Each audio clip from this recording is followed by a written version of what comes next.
కార్యక్రమానికి స్వాగతం. 10వ తరగతి తర్వాత ఏం చదువుకోవాలి, ఎటువైపు వెళ్ళాలి అనే అంశంపై ఈ రోజు మాట్లాడడానికి మనతో impact certified motivational speaker Nara Sridhar గారు ఉన్నారు. ముందుగా వారికి వెల్కమ్ చెప్పేద్దాం. నమస్కారం సార్, వెల్కమ్ టు K6. నమస్తే అండి. ముందుగా K6 ఛానల్ యాజమాన్యానికి మరియు నిజామాబాద్ ప్రజలకి ఎంతో మంచి వినోదాత్మకమైన కార్యక్రమాలు, వార్తా విశేషాలు ఇవన్నీ అందిస్తున్న K6 ఛానల్ యాజమాన్యానికి మీ అందరికీ కూడా, ఈ కార్యక్రమాన్ని వీక్షిస్తున్న 10వ తరగతి పాస్ అయిన విద్యార్థులకి మరియు వాళ్ళ తల్లిదండ్రులకి మీ అందరికీ కూడా నా యొక్క నమస్సుమాంజలులు. ఓకే సార్, ముందుగా 10 తర్వాత విద్యార్థులకు ఎలాంటి విద్యా ఉద్యోగ అవకాశాలు ఉంటాయి? చాలా మంచి ప్రశ్న అండి. 10 తర్వాత చాలామంది విద్యార్థులు తల్లిదండ్రులు కూడా 10th క్లాస్ పాస్ అవ్వగానే ఆ పిల్లవాడిని అంటే అప్పుడు ఆల్రెడీ టీనేజ్లో ఉంటారు వాళ్ళు. అప్పుడు వాళ్ళ సొంత నిర్ణయాత్మక శక్తి వాళ్ళకు కొంతవరకు డెవలప్ అయి ఉంటుంది. పాఠశాలలో విద్యార్థి దశలో ఉన్నప్పుడు ఉపాధ్యాయుల ద్వారా కానీ, తల్లిదండ్రుల ద్వారా కానీ, తోటి స్నేహితుల ద్వారా కానీ కొంత మోటివేట్ అయి ఉంటారు తమ భవిష్యత్తు ఏందనేది. అయినప్పటికీ కూడా 10th పూర్తయిన తర్వాత ఎన్నో మార్గాలు ఉన్నాయి. ఎన్నో మార్గాలంటే ఇప్పుడు ఇంటర్మీడియట్ తీసుకొని ఆ తర్వాత దాంట్లో సైన్స్ ఇంట్రెస్ట్ ఉన్న వాళ్ళు బైపీసీ తీసుకుంటారు, మళ్ళీ మ్యాథ్స్ బాగా వచ్చిన వాళ్ళు ఎంపీసీ తీసుకుంటూ ఉంటారు, ఇంకా ఐటీఐ కోర్సులు చేస్తారు, లేదంటే పాలిటెక్నిక్ చేస్తారు. ఇట్లా చాలా రకాల మార్గాలు ఉన్నాయి. వాటిల్లో ఏమి ఎంచుకోవాలనేది మనం నిర్ణయించుకోవాల్సి వస్తుంది. మనం వెనకాల చార్ట్లో డిస్ప్లే చేస్తున్నాం కదా. ఈ పాలిటెక్నిక్ కోర్స్ అంటే టెక్నికల్ కోర్సెస్, ఎన్నో రకాల టెక్నికల్ కోర్సెస్ని దీంట్లో అందిస్తూ ఉంటారు. అది లెదర్ టెక్నాలజీ అని, కంప్యూటర్స్, కమ్యూనికేషన్స్, ఎలక్ట్రానిక్స్, ఎలక్ట్రిషియన్, ఇట్లా చాలా రకాల కోర్సులు పాలిటెక్నిక్లో అందిస్తూ ఉంటారు. ఇంకా ఈ తర్వాత ఈ ఇంటర్మీడియట్లో మళ్ళీ బైపీసీ తీసుకొని లేదంటే ఎంపీసీ తీసుకొని ఆ తర్వాత ఇంజనీరింగ్, మెడిసిన్ ఆ సైడ్ వెళ్తారు. లేదంటే డిగ్రీ ఇంటర్మీడియట్ అయిన తర్వాత డిగ్రీ చదివి ఆ డిగ్రీ నుంచి మళ్ళీ ఎంబీఏ, ఎంసీఏ, మళ్ళీ ఇంకా రకరకాల గ్రూప్ 1, గ్రూప్ 2 ఎగ్జామ్స్, అన్ని రకాల గ్రూప్స్ ఎగ్జామ్స్కి కూడా వాళ్ళు గవర్నమెంట్ ఏర్పాటు చేసిన అన్ని రకాల కోర్సెస్కి వీళ్ళు అర్హతను సాధిస్తారనమాట. అందుకే ప్రధానంగా డిగ్రీ దాకా చదివేయాలి. అయితే ఇంటర్ అయిన తర్వాత డిగ్రీ తీసుకోవాలా, ఇంజనీరింగ్ సైడ్ వెళ్ళాలా అనేది నిర్ణయం తీసుకొని ఆ తర్వాత మనం స్టెప్స్ తీసుకోవాల్సి వస్తుంది. అయితే ఈ ఐటీఐ అంటేనే ఇండస్ట్రియల్ ట్రైనింగ్ ఇన్స్టిట్యూట్. ఇండస్ట్రియల్కి సంబంధించిన ట్రైనింగ్స్ అన్నీ ఐటీఐ కోర్సుల్లో ఉంటాయి అన్నమాట. అంటే వెల్డర్ అని, ఫిట్టర్ అని, ఎలక్ట్రిషియన్ అని, ప్లంబర్ అని, ఇట్లా రకరకాల కోర్సులు. అది ఇండస్ట్రియలిస్ట్లకి దానికి ఉపయోగపడే కోర్సులు అనమాట. అంటే మధ్య తరగతిలో సాధారణమైన ఇక వెంటనే స్థిరపడిపోవాలి అనుకునే విద్యార్థులు ఐటీఐ సైడ్ వెళ్ళి అక్కడ దానికి సంబంధించిన కోర్సు తీసుకుని ఆ ఎలక్ట్రిషియన్ గానో వాటిల్లో గవర్నమెంట్ ఉద్యోగాలు కూడా ఉంటాయి. అవి కాకపోయినా స్వయం ఉపాధితో కూడా వాళ్ళు సెటిల్ అవడానికి అవకాశం ఉంటుంది. ఇట్లా ఐటీఐ తీసుకోవచ్చు, పాలిటెక్నిక్ తీసుకోవచ్చు. పాలిటెక్నిక్లో ఇంజనీరింగ్లో ఉండే కోర్సులన్నీ కూడా పాలిటెక్నిక్లో ముందుగానే చదివేస్తారనమాట. 50% కోర్సెస్ ఇంటర్మీడియట్ తర్వాత ఇంజనీరింగ్ తీసుకునే వాళ్ళు ఏమైతే చదువుతారో అది వీళ్ళు పాలిటెక్నిక్లో ముందుగానే చదివి ఉండటం వల్ల వీళ్ళు 3rd ఇయర్లో పాలిటెక్నిక్ 3 years చదివిన తర్వాత ఈ సెట్ ద్వారా ఇంజనీరింగ్లోకి వెళ్తారు. ఇట్లా చాలా మార్గాలు ఉన్నాయండి. 10th తర్వాత ఈ విద్యా అవకాశాలే కాకుండా ఉద్యోగ అవకాశాలు కూడా ఉన్నాయి. 10thతోనే డైరెక్ట్గా ఉద్యోగాలు కూడా వస్తాయి. అది ఎలా అంటే అంగన్వాడీ టీచర్స్, మహిళలకైతే అదే గ్రామంలో అంగన్వాడీ టీచర్స్గా అవుతారు. ఇంకా పోలీస్ డిపార్ట్మెంట్లో కానిస్టేబుల్స్కి వెళ్ళొచ్చు, పోస్టల్ డిపార్ట్మెంట్లో ఉన్నాయి, ఆర్ఆర్బి రైల్వే రిక్రూట్మెంట్ బోర్డులో చాలా పోస్టులు ఉన్నాయి 10th క్లాస్ వాళ్ళకి. ఇట్లా మళ్ళీ మిలిటరీలోకి వెళ్తే ఆర్మీ, నేవీ, ఎయిర్ ఫోర్స్, వీటిలలో ఈ 10th క్వాలిఫికేషన్ మీదే ఉద్యోగాలు ఉన్నాయి. ఇంకా వొకేషనల్ కోర్సు, షార్ట్ టర్మ్ కోర్సులు, జాబ్ గ్యారంటీ కోర్సులు, ఇంకా హోటల్ మేనేజ్మెంట్ అని, ఇంటీరియర్ డిజైనర్స్ అని, గ్రాఫిక్ డిజైనర్స్ అని, యానిమేషన్ డిజైనర్స్, ఇట్లా వివిధ రకాలుగా ఇప్పుడున్న పరిస్థితుల్లో అయితే ఇప్పటి సమాజంలో విద్యార్థులకు ఎన్నో రకాల విస్తృతమైన అవకాశాలు ఉన్నాయి 10th క్లాస్ పూర్తి చేసిన తర్వాత.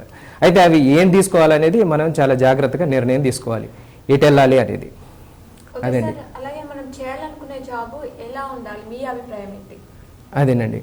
అయితే మనం తీసుకునే జాబ్ ఎలా ఉండాలి అని అంటే మనం ఎంచుకునే కోర్సు అది మన అభిరుచికి తగ్గట్టుగా ఉండాలి, మనకి నచ్చినదై ఉండాలి. అది మన అభిరుచికి ఎట్లా ఉంటుంది అంటే మనం దాంట్లో మనం ఎంతవరకు సాటిస్ఫై చేయగలుగుతామో ఆ జాబ్ని, అది మన గోల్ ఎలా ఉంది, మన చిన్నప్పటి నుంచి దేని మీద ఇంట్రెస్ట్ ఉంది. కొంతమందికి డాక్టర్ అవ్వాలని ఇంట్రెస్ట్ ఉంటుంది, కొంతమందికి ఇంజనీర్ అవ్వాలని ఇంట్రెస్ట్ ఉంటుంది, కొంతమందికి ఈ మెకానికల్గా, ఎలక్ట్రికల్గా ఇలాంటి వాటికి సంబంధించిన ఇంట్రెస్ట్ ఉంటుంది, కొంతమందికి ఆర్టిస్టులు ఉంటారు, కొంతమందికి పెయింటింగ్ అంటే ఇష్టం, కొంతమందికి సాంగ్స్ అంటే ఇష్టం, కొంతమందికి సినిమాటోగ్రఫీ అంటే ఇష్టం, షార్ట్ ఫిల్మ్స్ కానీ డైరెక్టర్గా కానీ ఇట్లా రకరకాల యాంబిషన్స్తో ఎన్నో కోరికలతో ఉంటారు. కాబట్టి పిల్లలు వాళ్ళలో ఏది ఇంట్రెస్ట్ ఉంటే, అసలు ప్రధానంగా తీసుకోవాల్సింది ఇంట్రెస్ట్. అది ఎలా ఉంటుందంటే, మనకి చాలామంది చదువు తర్వాత చదువు యొక్క ఉద్దేశం ఏంటంటే జాబ్, శాలరీ అనుకుంటారు. అంటే మనీ రావాలి, జాబ్ ఉండాలి, జాబ్ కోసము మనీ కోసము చదువుకుంటున్నాం అనుకుంటారు. కానీ వాస్తవానికి ఏంటంటే సంతృప్తి అనేది ఉండాలి, చేసే జాబ్లో సాటిస్ఫాక్షన్ ఉండాలి. అది ఉంటేనే మనం ఎక్కడికైనా ఎదగలుగుతాం. అందుకే మనం చేసేది, మనం ఎంచుకునేది అది మనీని తెచ్చిపెట్టాలి, మనకు ఒక ఐడెంటిటీని తెచ్చిపెట్టాలి, మనకు ఒక సాటిస్ఫాక్షన్ కూడా ఇవ్వాలి. ఈ 3 సాటిస్ఫై అయ్యే కోర్సు ఏది ఉందో దాన్ని మనం ఎంచుకోవటం మంచిది. అంటే మన ఇంట్రెస్ట్కి తగ్గట్టుగా మనం చదువుకునేటప్పుడు అర్థమవుతుంది. కొంతమందికి మ్యాథ్స్ అంటే ఇంట్రెస్ట్ ఉంటుంది, కొంతమందికి సైన్స్ అంటే ఇంట్రెస్ట్ ఉంటుంది, కొంతమందికి మొక్కలు, బాటనీ వాటికి సంబంధించిన వృక్షశాస్త్రానికి సంబంధించి ఎక్కువ ఇంట్రెస్ట్ ఉంటుంది, కొంతమందికి కామర్స్, ఎకనామిక్స్, కొంతమందికి పాలిటిక్స్, ఇట్లాంటి వాటి మీద ఇంట్రెస్ట్ ఉంటుంది. ఆ ఇంట్రెస్ట్కి తగ్గట్టుగా మనం కోర్సుని ఇంటర్మీడియట్లో కానీ, పాలిటెక్నిక్లో కానీ, ఐటీఐలో కానీ, మరి ఇతర ఫైన్ ఆర్ట్స్ కోర్సుల్లో కానీ ఇక అలాంటివి మనం ఎంచుకోవాల్సి వస్తుంది. అదండి సార్. అలాగే 10th తర్వాత ఏ కోర్స్ తీసుకోవాలి అనేది 10th లో ఆ సబ్జెక్ట్లో వచ్చిన మార్కుల ఆధారంగా తీసుకోవచ్చు అంటారా? మంచి ప్రశ్న అండి. 10th లో వచ్చిన మార్క్స్ల ఆధారంగా అంటే చాలామంది అంతే అనుకుంటారు, మా అబ్బాయికి మ్యాథ్స్లో మంచి మార్కులు వచ్చినాయి కాబట్టి ఎంపీసీ తీసుకోవాలా, లేదంటే మా వాడికి సైన్స్ బాగా వచ్చింది కాబట్టి. జనరల్గా ఎక్కువ మంది ఏంటంటే ఎంపీసీకే ఎక్కువ ఇంపార్టెన్స్ ఇస్తూ ఉంటారు. మ్యాథ్స్ రాని వాళ్ళు మాత్రమే అదర్ కోర్సెస్ తీసుకుంటూ ఉంటారు. ఇంటర్లో ఎలా ఉంటుంది, ఎంపీసీ ఉంటుంది, బైపీసీ ఉంటుంది, సిఈసీ ఉంటుంది, హెచ్ఈసీ ఉంటుంది, ఎంఈసీ ఉంటుంది, ఇలా రకరకాల కోర్సులు ఉన్నాయి. ఆర్ట్స్ కోర్సులు ఉన్నాయి, కామర్స్ కోర్సులు ఉన్నాయి, ఇక ఈ సైన్స్ కోర్సెస్ ఉన్నాయి. అయితే వీటిలలో ఇవే ఉన్నాయి అనుకుంటారు వాస్తవానికి. కానీ వాళ్ళ ఇంట్రెస్ట్ని బట్టి ఆ పాలిటెక్నిక్లో టెక్నికల్ సైడ్ వెళ్ళాలంటే, ఇప్పుడు ఐటీఐ తీసుకున్నారనుకోండి, ఐటీఐ తీసుకుంటే పలానా ఎలక్ట్రీషియన్ దానికి సంబంధించి ఇంట్రెస్ట్ ఉంది, ఆ ఎలక్ట్రిక్ కోర్స్ చేశారు, ఇక ఆ తర్వాత ఫర్దర్గా ఎదగటానికి ఉండదు. ఐటీఐలో దానికి సంబంధించి గవర్నమెంట్ జాబ్ వస్తే వస్తుంది, లేదంటే వాళ్ళు సొంతంగా ఉపాధిని చేసుకోవాల్సి వస్తుంది. వాళ్ళే షాప్ పెట్టుకోవడం, వాళ్ళే రన్ చేసుకోవడం, ఇట్లాంటివి ఉంటాయి సెల్ఫ్గా. ఇక అక్కడి నుంచి ఎదగటం ఉండదు. కాకపోతే దాంట్లోనే వాళ్ళు రాణించి మంచి పొజిషన్కి వెళ్ళొచ్చు, కానీ నెక్స్ట్ అనేది ఉండదు. కానీ ఎప్పుడైతే మనం ఇంకా నెక్స్ట్ ఇంజనీరింగ్ చదవాలి, ఇంకా ఎదగాలి చదువులో అనుకున్నప్పుడు పాలిటెక్నిక్ సైడ్ వెళ్ళడం మంచిదన్నమాట. పాలిటెక్నిక్ సైడ్ వెళ్తే ఇంజనీరింగ్కి సంబంధించి ఇక్కడే చదువుకుంటారు. మళ్ళీ చాలామంది అనుకుంటారు ఇంటర్మీడియట్ సైడ్ వెళ్ళి 2 years ఇంటర్మీడియట్, పాలిటెక్నిక్ అయితే 3 years, 3 years తర్వాత ఇంజనీరింగ్లోకి వెళ్తాం, ఇదైతే 2 years తర్వాత ఇంజనీరింగ్కి వెళ్తాం కాబట్టి ఇంటరే షార్ట్ కట్ అని అనుకుంటారు. కానీ వాస్తవం ఏంటంటే ఇంటర్మీడియట్లో అవసరం లేని ఇంగ్లీషు, సాంస్క్రిట్ ఇట్లా వేరే కూడా చదవాల్సి వస్తుంది, ఐపీ సిలబస్ బాగా చదవాల్సి వస్తుంది. కానీ దీనికి మళ్ళీ ఇంజనీరింగ్ చదివేటప్పుడు ఈ సిలబస్కి దానికి మ్యాచ్ అవ్వదు. అదే ఎప్పుడైతే మనం పాలిటెక్నిక్ సైడ్ నుంచి వెళ్తామో దీంట్లో ఎఫిషియెంట్ లెక్చరర్స్ ఉన్న కాలేజీలు, అంటే పాలిటెక్నిక్లో కూడా మనం జాగ్రత్తగా గమనించుకోవాలి. ప్రైవేట్ కాలేజెస్లో కంటే కూడా అవి కూడా ఆఫర్ చేస్తున్నాయి, ప్రైవేట్ కాలేజెస్ కూడా పాలిటెక్నిక్ని. కాకపోతే వాళ్ళు ఏం చేస్తున్నారంటే ఫీ రియంబర్స్మెంట్ కోసం కాలేజీలో సైడ్గా నడుపుతున్నాయి పాలిటెక్నిక్. అలాంటి దాంట్లో చేరటం వల్ల వీళ్ళకి వాళ్ళు పెట్టే లెక్చరర్స్ కూడా అంత ఎఫిషియెంట్గా ఉండకపోవడం వల్ల ఇక వీళ్ళకి సరైన విద్య అందకపోతే పాలిటెక్నిక్ అంటే ఒక బ్యాడ్ ఒపీనియన్ ఏర్పడింది పబ్లిక్లో. వాస్తవానికి ఏంటంటే పాలిటెక్నిక్లో గవర్నమెంట్ కాలేజెస్లో మంచి రెప్యుటేషన్ ఉన్న కాలేజెస్లో చేరినట్టయితే కనుక అద్భుతమైన ఉపాధ్యాయులు మంచి నాలెడ్జ్ అందించడం వల్ల వీళ్ళు చాలా అద్భుతంగా ఆ టెక్నాలజీని అందిపుచ్చుకొని ఏదైనా సరే అర్థం కాని చదువు వ్యర్థం కదా, ఎప్పుడైతే అర్థమవుతుందో వాళ్ళు దాని మీద ఇంట్రెస్ట్ పెంచుకొని ఫర్దర్గా వాళ్ళు దాంట్లో డెవలప్ అవుతారు. 3rd yearలో వాళ్ళు ఈసెట్ రాసి ఇక పాలిటెక్నిక్ 3 years ఉన్నప్పటికీ వేస్ట్ ఏం కాదు. ఏంటంటే మనం బీటెక్ చేసేటప్పుడు ఇంజనీరింగ్లో డైరెక్ట్గా 2nd yearలో ఈసెట్ ద్వారా అడ్మిషన్ ఉంటుంది అనమాట. అంటే ఫస్ట్ ఇయర్ చదవకుండానే 2nd yearలో జాయిన్ అయిపోతారు. కాబట్టి ఇక్కడ అక్కడ కవర్ అయిపోతుంది. మళ్ళీ వీళ్ళకున్న అడ్వాంటేజ్ ఏంటంటే పాలిటెక్నిక్ వాళ్ళకి వీళ్ళు ఇక్కడే టెక్నికల్ కోర్సు నేర్చుకుంటారు కాబట్టి వీళ్ళకి ఆ ఇంజనీరింగ్లో కూడా సేమ్ అదే సిలబస్ ఉంటుంది. అంటే 50% సిలబస్ పాలిటెక్నిక్లోనే చదివేస్తారు ఆటోమేటిక్గా. వాళ్ళకి అది కొత్తగా ఉండదు, చాలా బాగా సబ్జెక్ట్ నాలెడ్జ్ గెయిన్ చేసుకోగలుగుతారు. ఇంటర్మీడియట్లో ఇలాంటి లిమిటేషన్స్ ఉన్నాయి. అది ఓకే. అలాగే 10th తర్వాత ఏ కోర్స్ తీసుకోవాలి అనేది విద్యార్థులు ఎలా నిర్ణయం తీసుకోవాలంటారు? 10th తర్వాత ఏ కోర్స్ తీసుకోవాలి అంటే, ఏ కోర్స్ తీసుకోవాలంటే ఫస్ట్ కొన్ని క్వశ్చన్స్ వేసుకోవాలండి మనకి మనం. నేను ఫస్ట్ ఏ కోర్స్ తీసుకోవాలి, ఎందుకు తీసుకోవాలి, నాకు దీని మీద ఇంట్రెస్ట్ ఉందా, నా ఎబిలిటీస్ ఏంటి, ఈ జాబ్ చేస్తే నేను సాటిస్ఫైడ్గా ఉండగలుగుతానా, ఈ ప్రశ్నలు మనం వేసుకోవాలి. ఒక పేపర్ మీద రాసుకోవాలి.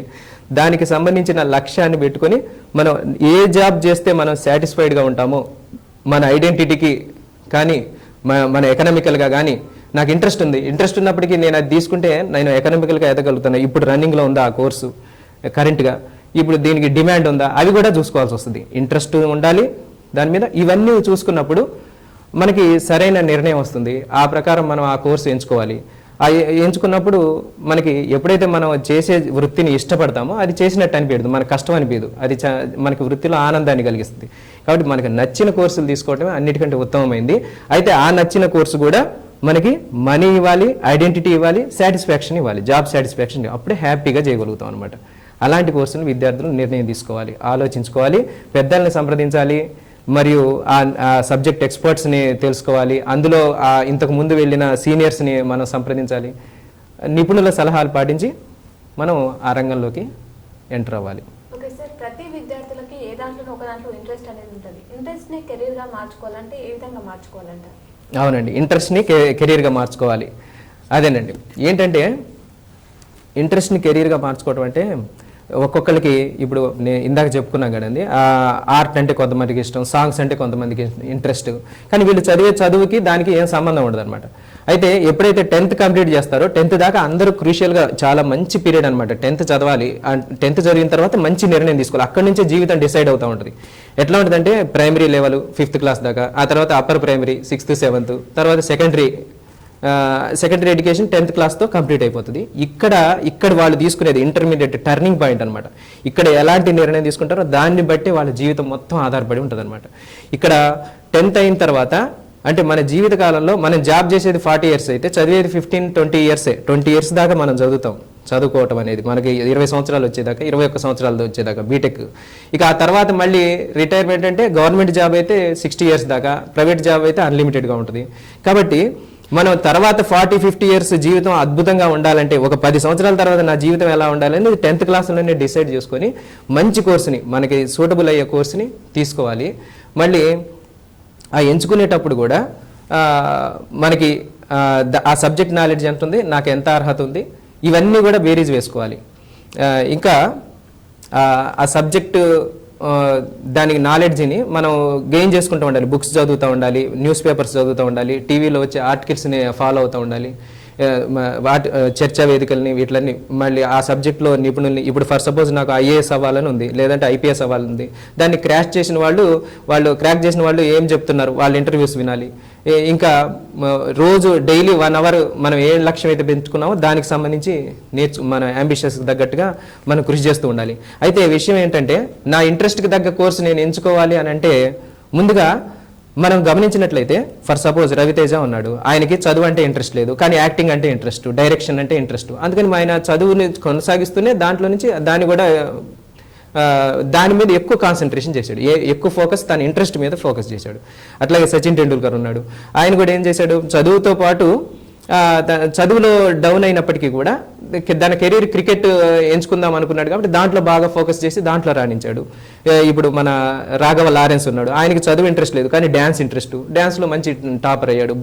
బాలసుబ్రహ్మణ్యం ఉన్నాడు, వాళ్ళ నాన్న తనని ఇంజనీరింగ్ చదివించాలని అనుకున్నాడు, కానీ బాలసుబ్రహ్మణ్యం పాటలంటే ఇంట్రెస్ట్ ఉండడం వల్ల చదువుకుంటూనే దాని మీద ఇంట్రెస్ట్ చూపించి దాంట్లో ఆ రంగంలో అంటే మనం ఏదైనా సరే మనం ఏమవ్వాలనుకున్నా కూడా దాని మీద ఎక్కువ కాన్సన్ట్రేషన్ పెట్టాలి. చదవద్దు అని అనట్లేదు, కానీ దాన్ని చదువు కంటిన్యూ చేయాలి. ఏ ఉద్యోగానికైనా సరే మినిమం అర్హత డిగ్రీ, కాబట్టి డిగ్రీ దాకా అయితే చదువు కొనసాగించాలి. ఇంటర్మీడియట్ అయిపోవాలి, ఇంటర్మీడియట్ అయిన తర్వాత డిగ్రీ చేయటమో లేదంటే ఈ ఇంజనీరింగ్ సైడ్, మెడిసిన్ సైడ్ ఇట్లా వెళ్ళేసి అవి కంప్లీట్ చేసుకుంటారు. ఇప్పుడు ఇంజనీరింగ్ సైడ్ వెళ్ళిన వాళ్ళు కూడా IASలో IPSలో అవుతున్నారు, గ్రూప్స్ రాసుకుంటున్నారు. అట్లా ఎన్నో విస్తృతమైన అవకాశాలు డిగ్రీ తర్వాత ఉన్నాయి, కాబట్టి డిగ్రీ దాకా చదివేసేయాలి. అయితే ఆ చదివేటప్పుడు కాన్సన్ట్రేషన్ మాత్రం మనం అనుకున్న లక్ష్యం మీద, మనకి ఇంట్రెస్ట్ ఉన్న దాని మీద ఎక్కువ ఫోకస్ పెట్టుకోవాలన్నమాట. అదండి. ఓకే సార్, విద్యార్థుల భవిష్యత్తు పట్ల తల్లిదండ్రుల యొక్క పాత్ర ఏమిటి? ఓకేనండి, అయితే దీంట్లో మనం ఇప్పుడు విద్యార్థులకి వాళ్ళ ఇంట్రెస్ట్కి తగ్గట్టుగా మంచి కోర్స్ తీసుకోవాలి, ఇలాంటివన్నీ చెప్పుకున్నాం కదా. కానీ దీని వెనకాల ప్రధాన పాత్ర అంటే చిన్నప్పటి నుంచి వాళ్ళని కని పెంచి పోషించి వాళ్ళకి విద్యాభ్యాసం ఇచ్చి ఇవన్నీ ఇచ్చాము, అయినప్పటికీ కూడా వాడు సొంత నిర్ణయం తీసుకుంటున్నాడని తల్లిదండ్రులకి కోపం వస్తుంది. ఇంటర్మీడియట్లో మేము MPC తీసుకోమంటే మా వాడు BPC తీసుకుంటున్నాడు, బీకామ్ ఇది HEC తీసుకుంటున్నాడు అని చెప్పేసి వాడికి అది ఇంట్రెస్ట్ అంటున్నాడు, ఫైన్ ఆర్ట్స్ నేర్చుకుంటాను అంటున్నాడు. ఇలా ఈ తల్లిదండ్రులు విద్యార్థుల యొక్క మనోభావాలను దెబ్బతీసేటట్టుగా ప్రవర్తిస్తారు. ఎక్కువ మంది, అంటే అందరూ అని కాదు, ఎక్కువ మంది ఇట్లా ప్రవర్తిస్తూ ఉంటారు. ఆ విద్యార్థులేమో వీళ్ళకి వాళ్ళకి నచ్చని కోర్సు అయినా సరే తల్లిదండ్రుల ఒత్తిడి మీద ఆ కోర్సు తీసుకుని దాంట్లో ఇంట్రెస్ట్ లేకపోవడం వల్ల, ఇష్టం లేకపోవడం వల్ల సరిగ్గా రాణించలేరు, దాంట్లో సరిగ్గా చదవలేరు, శ్రద్ధ పెట్టకపోవడం వల్ల అటు చదువు అవ్వదు, వాళ్ళకి నచ్చిన రంగంలోనూ కృషి చేసి అభివృద్ధి చెందడానికి వాళ్ళకి ఆటంకం కలుగుతుంది అనమాట. అందుకని తల్లిదండ్రులు విద్యార్థులతో స్నేహపూర్వకంగా వాళ్ళని అర్థం చేసుకోవాలి. వాళ్ళ ఇంట్రెస్ట్ ఏంది, వాళ్ళ శక్తి సామర్థ్యాలు ఏంది, దానికి తగ్గట్టుగా కోర్సుల్ని విద్యార్థుల చేత చదివించాలి. వాళ్ళని అడిగి వాళ్ళని సంప్రదించి విద్యార్థులకు అభిరుచికి తగ్గట్టుగా. మళ్ళీ తల్లిదండ్రులు కూడా ఏం చేయాలంటే ఆ దశలో కొంతమంది విద్యార్థులకు తెలవకపోవచ్చు నెక్స్ట్ ఏం తీసుకోవాలి అనేది. 10th దాకా మామూలుగా అకాడమిక్గానే ఉంటారు కానీ బయట విషయాలు తెలవకపోవచ్చు. అటువంటప్పుడు తల్లిదండ్రులు ఏం చేయాలంటే వీళ్ళు ఆ సబ్జెక్ట్ ఎక్స్పర్ట్స్ని కానీ వాళ్ళ టీచర్స్ని కానీ క్లాస్ టీచర్ని కానీ మా వాడు ఏ సబ్జెక్ట్లో బాగుంటాడు, ఏది తీసుకుంటే బాగుంటుందండి అని చెప్పి వాళ్ళని అడిగి వీళ్ళు మళ్ళీ పేపర్ల ద్వారా లేదంటే సబ్జెక్ట్ నిపుణుల ద్వారా ఆ రంగంలో ఉన్నత స్థాయిలో ఉన్న వాళ్ళని అడిగి దానికి సంబంధించిన ఇన్ఫర్మేషన్ గ్యాదర్ చేసి మొత్తం డేటా విద్యార్థి ముందు అందించినప్పుడు ఆ విద్యార్థి ఓకే నాన్న వాళ్ళు ఇది చెప్పారు కాబట్టి దీంట్లో ఏది నేను నిర్ణయం తీసుకోవాలని చెప్పి ఆ నిర్ణయం తీసుకునే శక్తి తనకే వదిలేయాలి, ఆ ఛాయిస్ అతనికే ఇవ్వాలి. కానీ మన ఇన్ఫర్మేషన్ అయితే టోటల్గా విద్యార్థికి అందించాలి. ఇదైతే ఈ భవిష్యత్తు ఇలా ఉంటుంది నాన్న, నేను ఇదైతే నువ్వు ఇలా ఉంటే బాగుంటుంది అని అనుకుంటున్నాను అని చెప్పి వాళ్ళకి కన్విన్సింగ్గా వాళ్ళకి చెప్పుకున్నప్పుడు ఒకవేళ వాళ్ళకి కూడా నచ్చితేనే తీసుకుంటారు, నచ్చకపోతే మనం బలవంతంగా కన్విన్స్ చేయకూడదు, వాళ్ళ మీద మన అభిప్రాయాలని రుద్దకూడదు. అట్లా తల్లిదండ్రులుగా మనం విద్యార్థుల యొక్క స్కిల్స్ని చిన్నప్పటి నుంచి అలవాటు మనకి అర్థమైపోతానే ఉంటుంది. వాళ్ళు ఆటల్లో బాగున్నారా, ఆర్ట్స్లో బాగున్నారా, చదువులో అకాడమికల్గా బాగున్నారా, దాంట్లో మ్యాథ్స్లో ఎట్లా ఉన్నారు, ఇట్లా మన కొంతమంది అబాకస్ అని ఐటీఐ కోర్సులు ఐఐటి కోసం ఫౌండేషన్ అని చెప్పి ఇట్లా రకరకాలుగా చిన్నప్పటి నుంచి చదివిస్తూ ఉంటారు.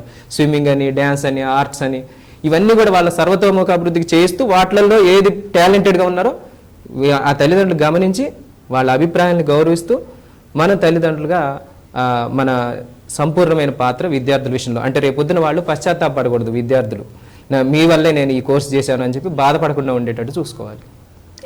పిల్లల భవిష్యత్తు పైన తల్లిదండ్రుల యొక్క పాత్ర గురించి చాలా చక్కగా చెప్పారు. అలాగే విద్యార్థులకు మార్గదర్శకత్వం ఇవ్వడంలో ఉపాధ్యాయుల యొక్క పాత్ర ఏంటంటారు?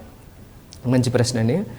ఇక్కడ ఉపాధ్యాయుడు అంటే తల్లి, తండ్రి, గురువు, దైవం అంటారు కదా. తల్లి తర్వాత తండ్రి తర్వాత అత్యున్నతమైన పాత్ర పోషించే ఉపాధ్యాయుడే. అసలు పిల్లలు ఇంటికాడ కంటే కూడా ఉపాధ్యాయుడి పర్యవేక్షణలోనే ఎక్కువ ఉంటారు.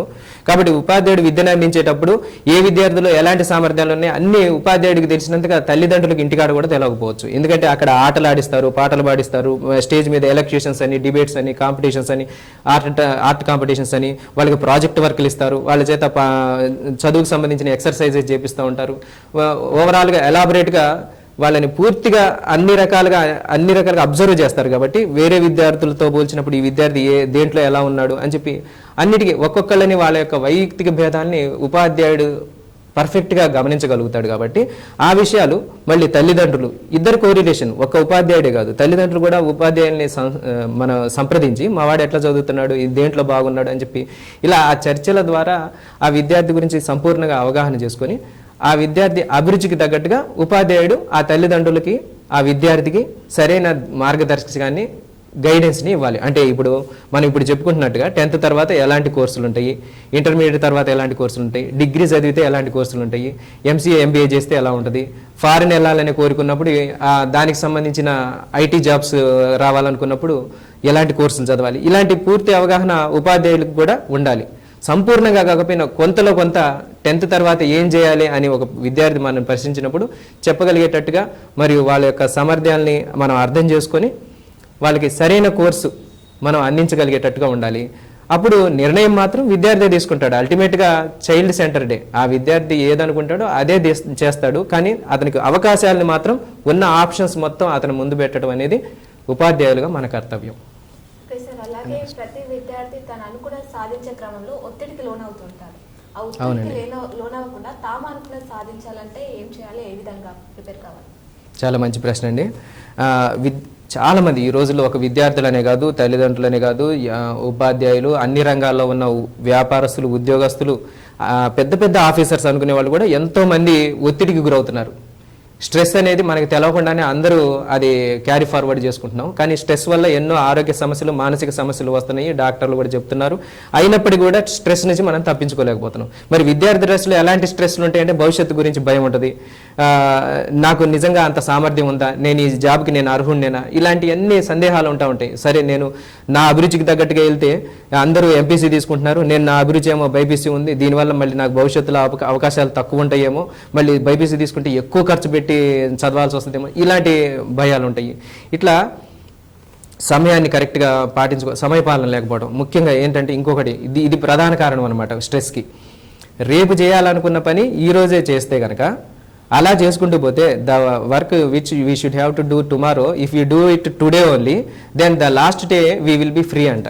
అంటే ఒక 5 రోజుల పని ఉందనుకోండి, రేపటి పని ఈ రోజు చేసాం అనుకోండి, మొదటి రోజు పని ఈ రోజు చేసాం, రెండో రోజు పని ఒకటో రోజు చేసాం, మూడో రోజు పని రెండో రోజు చేసాం, అట్లా 5వ రోజు పని 4వ రోజులో అయిపోతుంది. కాబట్టి 5వ రోజు మనం ఫ్రీగా ఉంటాం. అంటే ఎగ్జామ్స్ దగ్గరకు వచ్చినా ఏదైనా కాంపిటేటివ్ ఎగ్జామ్స్ ప్రిపేర్ అయినా బిఫోర్ హ్యాండ్ మనం దాని గురించి ప్రణాళికలు వేసుకుని ముందుగానే దాన్ని కంప్లీట్ చేసుకున్నట్టయితే ముందుగానే ఏదైనా సరే రేపు చేయాల్సింది ఈ రోజు చేయాల్సింది ఇప్పుడే చేసే ఆ తత్వాన్ని అలవాటు చేసుకున్నట్టయితే ఒత్తిడి నుంచి చాలా వరకు దూరం అవ్వచ్చు.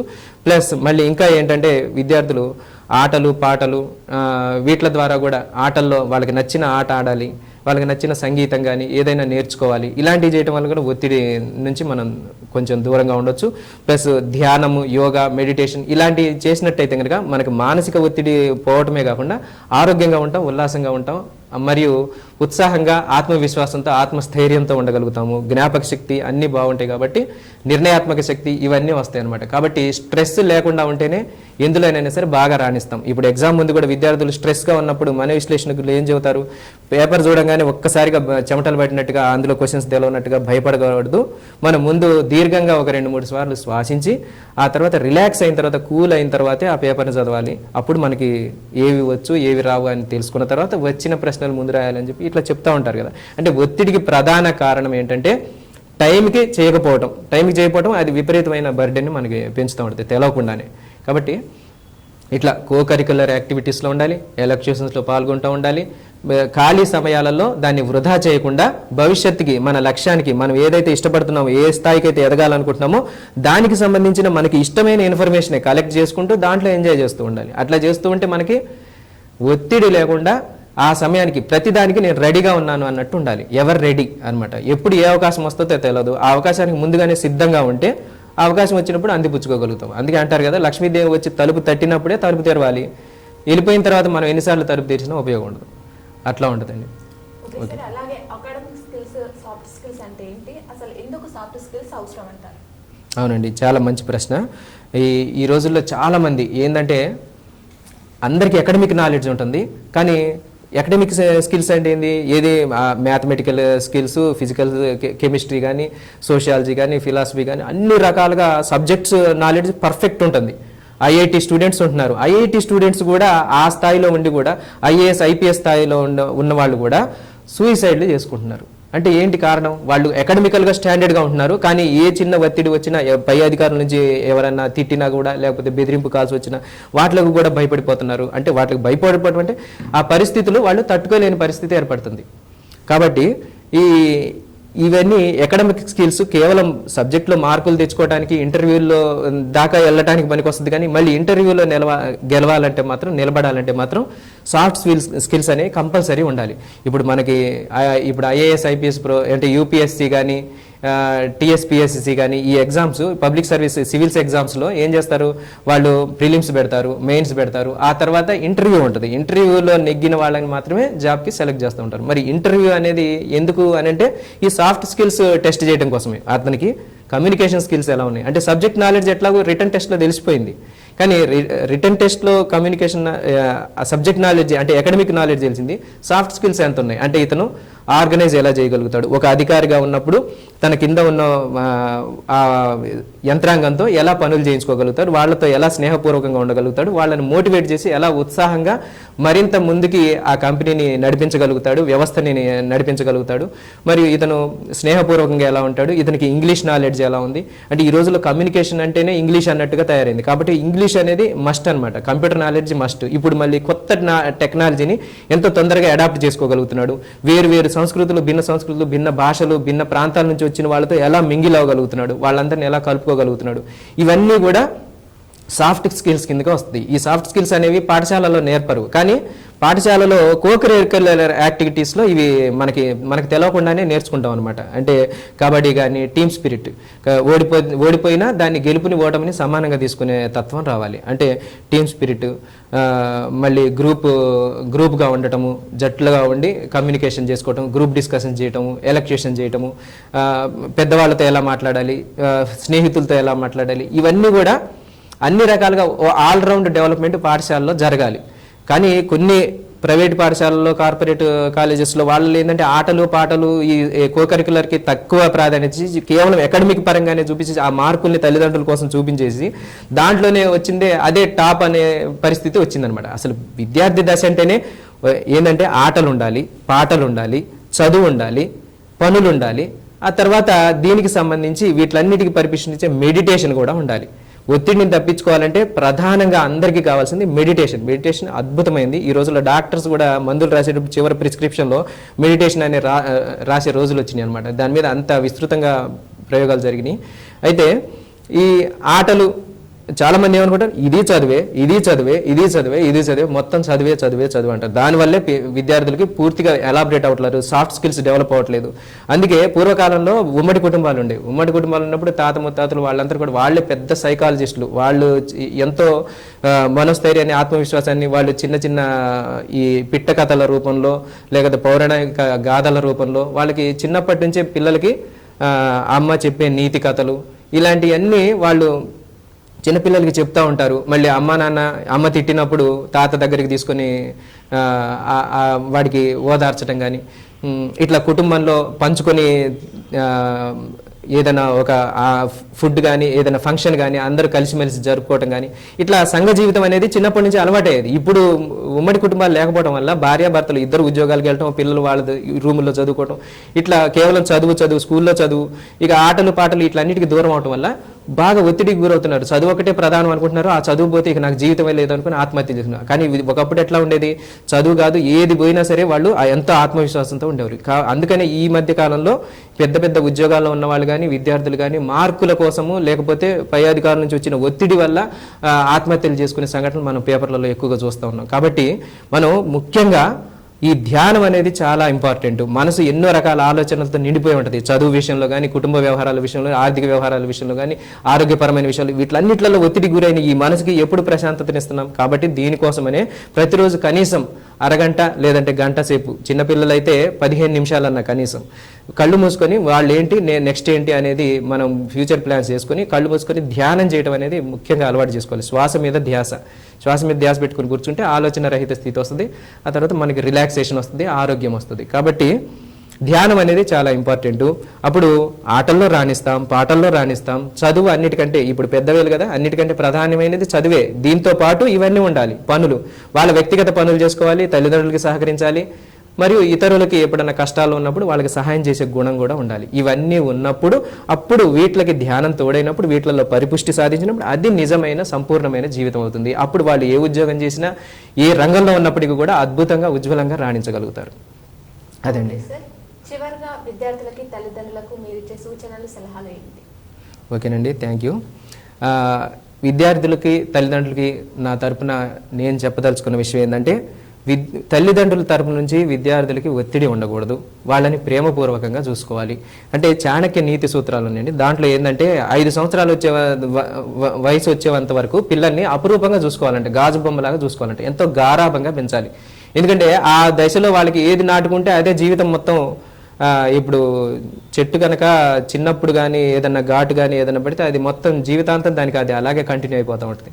అట్లా ఏదైనా మరక చిన్నప్పుడు పడింది ముద్రలు ఇక పోవన్నమాట జీవితాంతం. కాబట్టి వాళ్ళకి ఆత్మన్యూనత భావం కానీ భయపెట్టడం కానీ ఇట్లాంటివి చేశామంటే మాత్రం అది లైఫ్ లాంగ్ వాళ్ళు అదే స్థితిలో ఉంటారు. కాబట్టి 5 సంవత్సరాలు వచ్చేదాకా వాళ్ళని బంగారు బొమ్మల్లాగా ఎంతో అపురూపంగా పెంచుకోవాలి, గారాభంగా పెంచుకోవాలి. 5 తర్వాత నుంచి 10, 11, 12 అంటే వాళ్ళు టీనేజ్కి వచ్చే లోపల ఈ మధ్యలో ఉన్న వయసులో వాళ్ళు శారీరక ఎదుగుదలతో పాటు మానసిక ఎదుగుదల బాగుంటుంది. కాబట్టి మనసు వికసిస్తూ ఉంటుంది. కాబట్టి అది సక్రమ మార్గంలో వికసించడం కోసం వాళ్ళకి కొన్ని క్రమశిక్షణలు, కొన్ని పద్ధతులు, కొన్ని నియమాలు అలవాటు చేయడం కోసం, సాంప్రదాయాలు అలవాటు చేయడం కోసం, వాళ్ళకి సరైన జీవన విధానాన్ని అలవాటు చేయడం కోసం మనం కొంత క్రమశిక్షణలో పెట్టాల్సి వస్తుంది. కాబట్టి అక్కడ కొంత విద్యార్థుల విషయంలో మంచి ఏంది చెడేంది అనేది తల్లిదండ్రులు చెప్తూ వాళ్ళకి మంచి దిశానిర్దేశం చేస్తూ ఉండాలి. అక్కడ మిలిటరీ రూల్స్తో పెంచాలి పిల్లల్ని. ఒక మిలిటరీ ఆఫీసర్స్ ఎట్లయితే ఉంటారో అలా విద్యార్థులకి అలాంటి కొన్ని సిస్టమేటిక్ లైఫ్ని వాళ్ళకి అలవాటు చేయాలి. ఏది ధర్మము, ఏది సత్యము, ఏది న్యాయము, ఏది సేవ, ఎలాంటి తత్వంతో ఉండాలి, ఇతరులతో ఎలా ఉండాలి, మళ్ళీ సహోదరులతో స్నేహితులతో మనం ఎలా మెలగాలి, సంఘ జీవితం గురించి వీటిలన్నిటి గురించి అవగాహన. అంటే విద్యార్థి 11, 12 ఏళ్ళు వచ్చేదాకా చదువుకుంటూ ఉంటాడు, విద్యాభ్యాసం జరుగుతూ ఉంటుంది. ఇక్కడ తల్లిదండ్రులు ఇంట్లో వాళ్ళకి అన్ని రకాల మంచి విషయాల్ని తెలియజేస్తూ ఉండాలి. ఇట్లా ఇప్పుడు మనం ఇలాంటి కార్యక్రమాలని వాళ్ళకి చూపించడం, ఇప్పుడు మనకి K6 ఛానల్లో ఎన్నో మంచి మంచి కార్యక్రమాలు వస్తున్నాయి.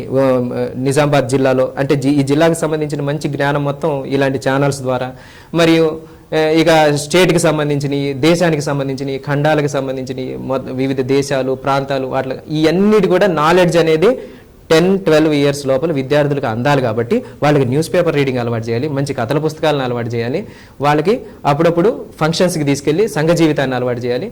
ఇట్లా వాళ్ళ ఫ్రెండ్స్తో ఆడుకొనివ్వాలి, ఎంకరేజ్ చేయాలి. అన్ని రకాలుగా వాళ్ళకి ఎంత అంటే మనకి అందరికంటే గొప్ప పెట్టుబడి చాలామంది అనుకుంటారు, నేను LIC కట్టాను, లేకపోతే ఇంకేదో దాంట్లో పెట్టుబడి పెట్టాను, లేకపోతే షేర్లు కొన్నాను, దాంతో నాకు ఇక కొన్ని సంవత్సరాల తర్వాత నాకు లక్షలు వస్తాయి, కోట్లు వస్తాయి అని చెప్పి ఇట్లా నేను ఏదో చైన్ బిజినెస్ చేస్తున్నాను, ఇట్లా భవిష్యత్తు గురించి ప్రణాళికలు వేస్తుంటారు. అన్నిటికంటే గొప్ప పెట్టుబడి ఎవరు అని అంటే మన పిల్లలే. మన పిల్లల్ని ఎప్పుడైతే మనం అద్భుతంగా తీర్చిదిద్దుతామో వాళ్ళే మన భవిష్యత్తు అవుతారనమాట. ఎప్పుడైతే వాళ్ళు సమాజానికి ఉన్నతమైన పౌరులుగా తీర్చిదిద్దబడతారో, వాళ్ళు సర్వతోముఖాభివృద్ధి చెందగలుగుతారో, ఆత్మవిశ్వాసంతో, ఆత్మస్థైర్యంతో వాళ్ళు చేసే ఉద్యోగాల్లో కానీ మంచి పేరు తెచ్చుకోగలుగుతారో, అంతకు మించిన ఆస్తి ఏముంటుంది? వాళ్ళు అప్పుడు మనం సంపాదించిన ఆస్తి వాళ్ళకి ఇస్తే వాళ్ళు కరిగిపోతుంది. కానీ ఎప్పుడైతే మనం విద్యను అందిస్తామో, విద్యా బుద్ధులు అందిస్తామో వాళ్ళకి రెక్కలు ఇచ్చినట్టు అనమాట. ఎప్పుడైతే మనం వాళ్ళకి రెక్కలు ఇస్తామో జీవితంలో వాళ్ళు సొంతంగా స్వతంత్రంగా జీవించగలదనే నమ్మకం వాళ్ళకు ఉంటుంది, మనకు ఉంటుంది. అప్పుడు మనం నిశ్చింతగా ఉండగలుగుతాం. కాబట్టి విద్యార్థులకి అంటే మన పిల్లలకి 10th క్లాస్ లోపలే అంటే 10-12 సంవత్సరాల లోపల ఇలాంటి గైడెన్స్ ఉండాలి. ఇక 12-13 సంవత్సరాల తర్వాత, అందుకే ఇందాక అన్నాం కదా 10th క్లాస్ తర్వాత విద్యార్థులకి ఎలా దిశానిర్దేశం చేయాలి తల్లిదండ్రులు అంటే ఒక స్నేహితుడిలాగే ఉండాలి. అక్కడి నుంచి చాణక్య నీతి సూత్రాల్లోనే ఉంది ఇదంతా. ఏంటంటే 5 సంవత్సరాలు వచ్చేదాకా అపురూపంగా చూసుకోవాలి, 11-12 సంవత్సరాలు వచ్చేదాకా క్రమశిక్షణలో పెంచాలి, 12 సంవత్సరాలు వచ్చిన తర్వాత వాళ్ళకి సొంత నిర్ణయాలు తీసుకునే శక్తి వస్తుంది. వాళ్ళకి సమాజంలో అన్ని విషయాలు తెలిసిపోయినాయి అప్పటికే. నెక్స్ట్ ఏం చేయాలి అనేది కూడా ఉపాధ్యాయుల ద్వారా, తోటి స్నేహితుల ద్వారా కొన్ని తెలిసిపోయినాయి వాళ్ళకి నాలెడ్జ్. కాబట్టి వాళ్ళకి మన తరపున కొంత నాలెడ్జ్ అందించి, వాళ్ళ నాలెడ్జ్ని జోడించి, వాళ్ళని ఈ రెండిట్లలో నీకు ఏది ఇష్టమో బేరీజ్ వేసుకో అని చెప్పేసి ఒక స్నేహితుడిగా అక్కడ నుంచి మనం వాళ్ళకి సపోర్ట్గానే ఉండాలి. వాళ్ళ మీద మన డిక్టేటర్గా ఉండకూడదు. ఎప్పుడైతే మనం వాళ్ళకి సపోర్ట్గా ఉంటాం వాళ్ళకి మరింత ఎంకరేజ్మెంట్ లభిస్తూ ఉంటుంది. వాళ్ళు చదివే చదువులో కానీ, చేసే ఉద్యోగంలో కానీ ఆత్మవిశ్వాసంతో చేయగలుగుతారు. ఆ తరువాత ఇక వాళ్ళకి కూడా తల్లిదండ్రుల మీద ప్రేమాభిమానాలు ఉంటాయి. ఎప్పుడైతే మనం ఎక్కువగా కొడుతూ తిడుతూ నేను చెప్పినట్టే వినాలి, నువ్వు నా కొడుకువి, నా కూతురువి, నేను చెప్పినట్టే వినాలి, మనం ఎప్పుడైతే ఒత్తిడి తీసుకొస్తామో వాళ్ళు ఎప్పుడైతే ఉద్యోగం వస్తుందో, చదువుకోవడానికి వెళ్ళిపోతారో, మనకి దూరం అయిపోతారో, ఆ దూరం అలాగే కంటిన్యూ అయిపోతుంది. ఇక మనకి ఎప్పటికీ వాళ్ళు కనపడరు అనమాట. వాళ్ళు అమెరికా వెళ్ళిపోతారు, డాలర్లు ఇంటికి పంపిస్తారు ఎప్పుడో ఒకసారి. అలాంటి పరిస్థితులు ఏర్పడతాయి. అనుబంధాన్ని ఎప్పుడు దూరం చేసుకోకూడదు. మన తరపు నుంచి తల్లిదండ్రులుగా మన బాధ్యతలను ఎప్పుడు విస్మరించకూడదు. వాళ్ళకి సరైన విద్యా బుద్ధుల్ని అందించాలి. ఇక విద్యార్థులు కూడా తల్లిదండ్రులు వాళ్ళు కని పెంచి పోషించి వీటి పట్ల వాళ్ళ పట్ల కృతజ్ఞత భావంతో ఉండాలి. మరి వాళ్ళు చెప్పిన సలహాలని, విషయాల్ని అన్నింటినీ వినాలి. విన్న తర్వాత ఒకవేళ వాళ్ళు చెప్పిన కోర్సులు కానీ, వాళ్ళు చెప్పిన సూచించిన విధానం కానీ మనకి నచ్చనప్పుడు మనం వాళ్ళని వ్యతిరేకించకూడదు, ఎదిరించకూడదు. ఎప్పుడైతే ఇప్పుడు కన్న తల్లిదండ్రులని ఎదిరించినప్పుడు మనకి ఇంకేముంటుంది? కాబట్టి మనం ఏం చదవాలనుకుంటున్నామో, ఏం చేయాలనుకుంటున్నామో మన అభిప్రాయాన్ని వాళ్ళ ముందు చెప్పాలి. నేను ఇది చేయాలనుకుంటున్నాను నాన్న, 10 సంవత్సరాల తర్వాత నేను ఇది అవుతాను నాన్న, అలా అయితే నాకు సంతృప్తిగా ఉంటుంది నాన్న, నేను జాబ్ మంచిగా చేయగలుగుతాను, నేను భవిష్యత్తుని ఆనందంగా గడపగలుగుతాను, మిమ్మల్ని మంచిగా చూసుకోగలుగుతాను అని వాళ్ళకి అష్యూరెన్స్ ఇవ్వగలగాలి, వాళ్ళని నమ్మించగలగాలి, ఒప్పించగలగాలి. అప్పుడు వాళ్ళు సహజంగానే మన మాట వింటారు, నిజంగా మన మీద ప్రేమ ఉన్న వాళ్ళది. ఒకవేళ అలా వినకపోతే అప్పుడు మనం సొంత నిర్ణయం ఏదో ఒకటి కొంచెం రెవల్యూషనరీగా తీసుకోవాల్సిన పరిస్థితి ఉంటుంది. కాబట్టి తల్లిదండ్రుల్ని నొప్పించకూడదు, మరియు మనకి మనం కూడా వాళ్ళు చెప్పారు కదా అని చెప్పి అది తీసుకొని మనం సఫర్ అవ్వకూడదు. ఇట్లా బ్యాలెన్స్డ్గా మన లైఫ్ని లీడ్ చేసుకోవాలన్నమాట. అదండి. 10 తర్వాత ఏం చదవాలి, ఎటు వెళ్ళాలి, ఎలాంటి కోర్సులు తీసుకోవాలి, అలాగే విద్యార్థులకి, తల్లిదండ్రులకు పలు సూచనలు, సలహాలు ఈ కార్యక్రమం ద్వారా తెలియజేసినందుకు thank you sir. Thank you అండి. Thank you. ఇది ఈరోజు ప్రత్యేకమైన అంశం. మరో అంశంతో మీ ముందుంటాం. చూస్తూనే ఉండండి మీ K6.